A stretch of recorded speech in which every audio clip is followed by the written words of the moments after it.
Kok mimpi kucing aneh loh? Oke, berarti awal mulanya 30 kucing. Iya. Sampai sekarang akhirnya ada berapa nih, Bu? Ya mungkin 400-an ya.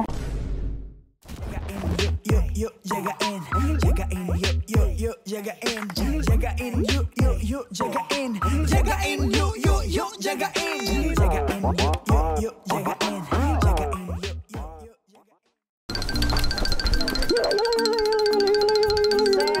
Ada apa sih? Kenapa? Tadi malam gue dapet mimpi buruk ya. Mimpi apa?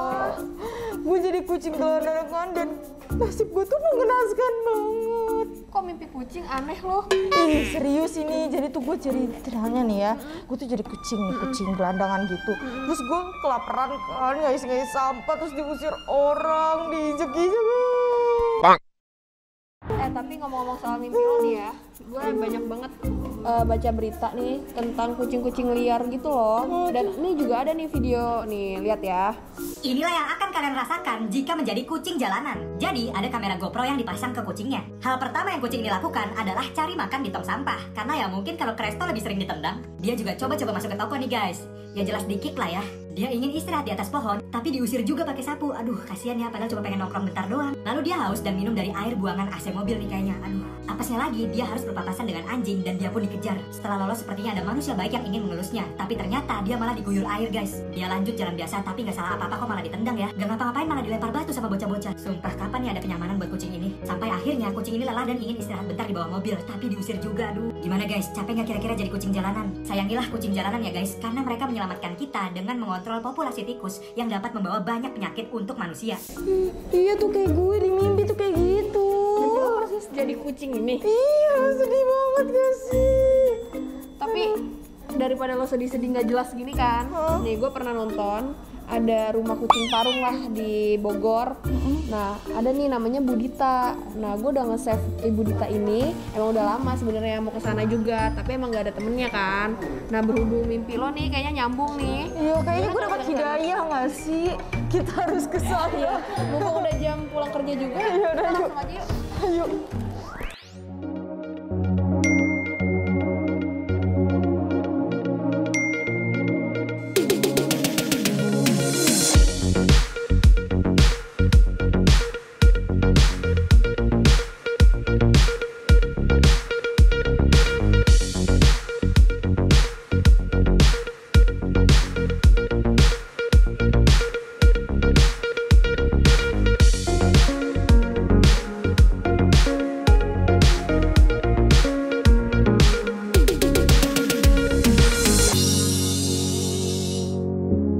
Hai Sobat Jagers, jadi kita udah sampai di rumah kucing parung. Nah sekarang ibunya lagi ngasih makan kucing-kucingnya nih.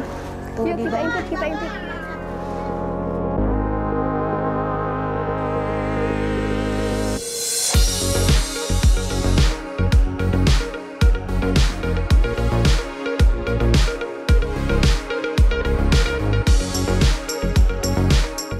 Hai Sobat Jagers, nah sekarang Yola dan Poppy lagi sama Ibu. Dita Agusta, saya pemilik rumah kucing parung. Awal-awalnya ini motivasi bikin rumah kucing parung kayak gimana tuh Bu? Kalau awal rumah kucing parung tuh sebenarnya dibikinin sama suami buat kucing sendiri. Gitu. Iya, karena waktu saya sebelum punya rumah di sini, saya punya kucing hasil rescue itu kurang lebih 30 ekor.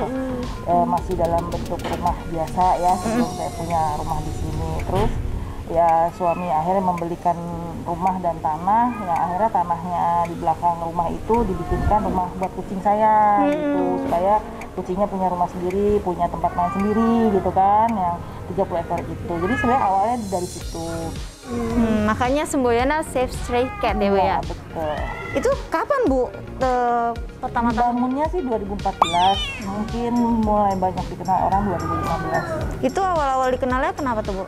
Ya soalnya dari awal saya pindah, teman-teman kucing saya kan banyak, gitu ya. Jadi mereka akhirnya tahu kalau saya pindah ke sini, punya lahannya cukup besar, ya akhirnya juga mereka kalau habis nge-rescue, terus misalnya udah dirawat di klinik, kalau mau dilepas lagi kan kesian gitu ya, mungkin nanti nggak bertahan di luar. Udah biasa di sini. Rumah kucing aja deh gitu kan, rumah kucing kan udah gede sekarang gitu kan, jadi satu persatu seperti itu, ya akhirnya saya juga itulah nggak bisa menolak juga ya, karena mereka butuh gitu ya. Oke, berarti awal mulanya 30 kucing. Iya. Sampai sekarang akhirnya ada berapa nih, Bu? Nah, mungkin 400-an ya. 400. Ya, tapi saya selalu cari adopter sih buat kucing-kucingnya. Jadi Yang ada sudah- ya? Ya, yang sudah disteril, saya usahakan cari adopter. Jadi supaya hidup mereka lebih dapat Lebih. perhatian. Oh, ya. iya. Lebih- Kalau mau jadi adopter gitu, syarat-syaratnya apa gitu, Bu? Syaratnya sih nggak susah ya. Yang penting dia harus datang, harus berinteraksi langsung dengan kucing-kucingnya. Jadi saya bisa melihat kelayakan calon adopter ini. Dia layak atau tidak jadi adopter. Dan yang pasti kucing yang boleh diadopsi itu yang sudah steril. Yang sudah Ya, jadi saya tidak akan melepas anak-anak kucing atau yang belum steril saya nggak akan lepas adopsi.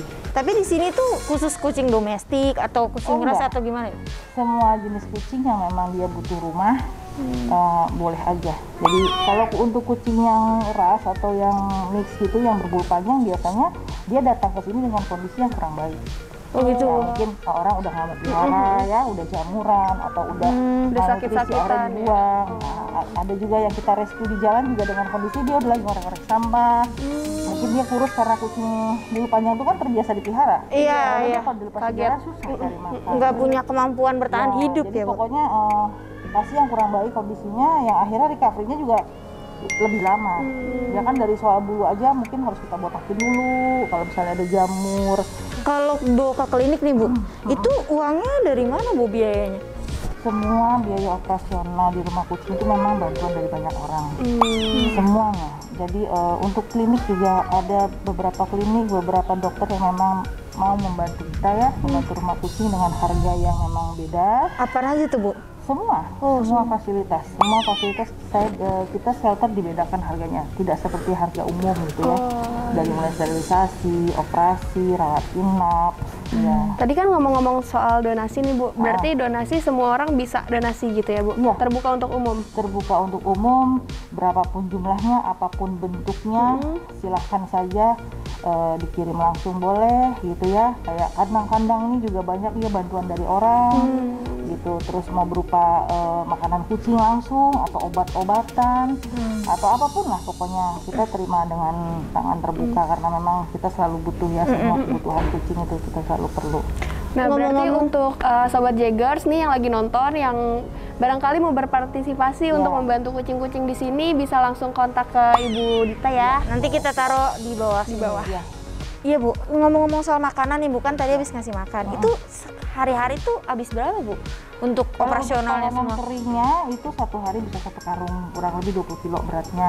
Karena kalau untuk pakan kering itu kita standby, nggak ada jam-jamnya gitu. Jadi selalu ada tersedia di mana-mana. Air minum, air matang sama makanan kering itu ada di mana-mana. Kecuali yang basah tadi, yang ikan atau kepala ayam itu hanya sekali. Sekali sehari ya? Iya. Kucing parung ini kayaknya punya maskot ya, Bu ya? Iya. Itu siapa tuh, Bu? Maskot ya, maskot tuh karena memang si Kumkum ini kucing. Yang itu, Bu? Ya, bukan ini cemong. Oh, itu cemong. Belum dipasang itunya, bannernya.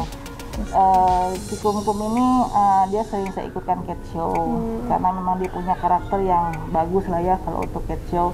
Jadi ya mungkin orang banyak mengenal rumah kucing parung itu si Kumkum itulah gitu kucingnya. Artisnya ya? Ya, Artisnya. sebenarnya dia kucing rescuean juga, jadi emang dia murni kucing lokal. Cuman ternyata sama teman saya kok nggak cocok, dia agak sedikit galak katanya gitu. Akhirnya pindahlah dia ke sini dan ternyata sama saya aman-aman aja, nyaman-nyaman aja tinggal di sini sampai sekarang. Tadi saya lihat banyak prestasi gitu, Bu, ditaruh di dinding-dinding itu apa aja, semua Bu? prestasi kucing lokal, cat show-nya kucing lokal. Sebenarnya sih kalau cat show itu hanya sebagai edukasi ke orang. Kalau kucing lokal itu kalau kita rawat dengan baik itu juga bisa punya prestasi. Jadi saya saat ada cat show pasti saya ada open adopsi. Jadi tujuan saya justru Memperkenalkan open ya? adopsi itu gitu. Jadi ini loh kalau kucing lokal kita rawat dengan baik, dengan sungguh-sungguh, dengan kasih sayang yang penuh itu akan seperti ini. Kita udah selesai nih tanya-tanyanya, ngobrol-ngobrolnya tentang kucing-kucing Iya. sama Bu Dita juga. Yang Kalau mau datang ke rumah kucing parung bisa ke alamat di bawah sini. alamatnya kita taruh di bawah. Sama jam operasionalnya jangan lupa ya. Sampai jumpa. Datangnya ke sini ya, tengok-tengok kita ya. Dadah.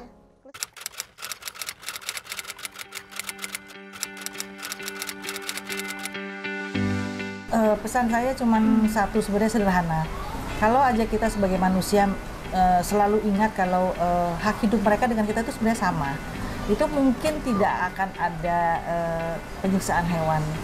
Tidak kesejahteraan mereka pasti akan lebih terjamin kalau aja manusia menyadari itu.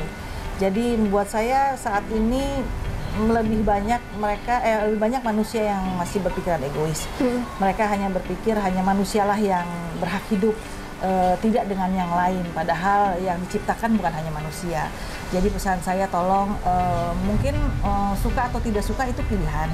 Memang ada orang yang tidak suka, tapi tolong jangan menyakiti karena mereka juga berhak hidup ada di antara kita.